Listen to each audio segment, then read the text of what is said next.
ne nyithiwa manyiri.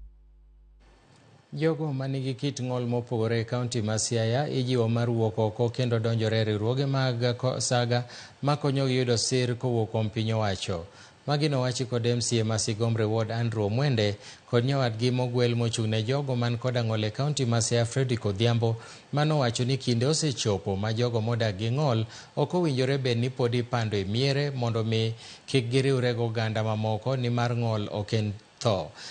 E seche gogo, coordinator mar jogo manigi ng'ol e sub-county mar Alego Usonga Margaret Odhiambo nokwayo ten county no mondo bed kanywando gi e chenro mag kawo pach jopiny e wi dongruoge mag piny owacho kata public participation ka jachung' mar jok mong'ol e chama mar ODM e kaunti ma Siaya to kwayo ten chama mar ODM no mondo gine kaka ginyalo konyo jok modak gi ng'ol kendo dwaro margi mondo chopi e kinde luto ombulu mar kor gwenge mochan bagi tarik 27 dwe ni.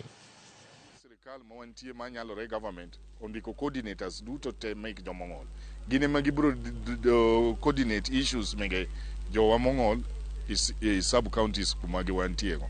mondo at least jowa gi feel like no they are also part and parcel of county government ma Siaya.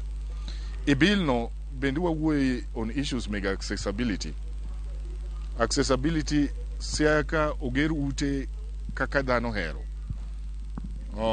And I would request this time the National Council for Persons with Disability, the Department of Public Works and Roads, no onge ot mawangni noger koko requirements obedo followed. Waketo gimoro ni jomong'ol bende inyalo ga winje e Siaya County Assembly ka.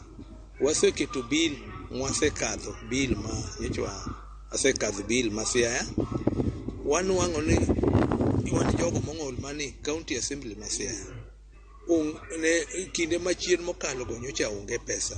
to nitie bill manyocha wasekadho masani pesa bobiro mochung' ka kende mobiro kobiro to biro ni jogo man kidong mang'ol mi mondo wanwang' tich mayot kaka wanyalo ga konyo jowa man gi kido mang'ol. Koro wan gi duol no koro daher ni mondo agone be county government ma Siaya erokamano nikech giketowa e